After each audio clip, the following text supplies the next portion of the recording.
শরীয়তপুরের জাজিরার বিলাসপুর এলাকায় আরশেদ পাগলা মাজারে ভাঙচুর অগ্নিসংযোগের ঘটনা ঘটেছে।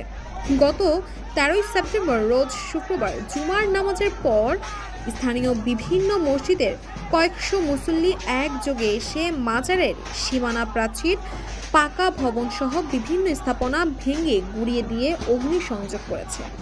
হামলাকারীরা জানান, মাজারের শিরক, বেদাত কার্যক্রম, গাঁজা সেবন সহ নানা অইসলামিক কার্যক্রম হয়।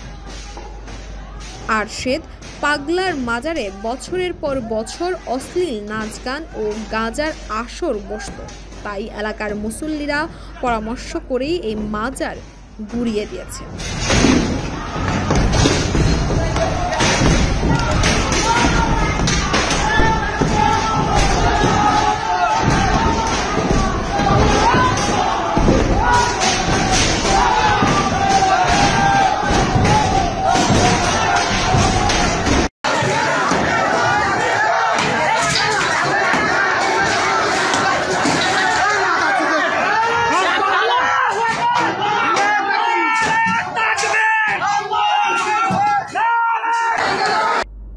তাসফিয়া তাবাসসুম, ইসময়, ঢাকা।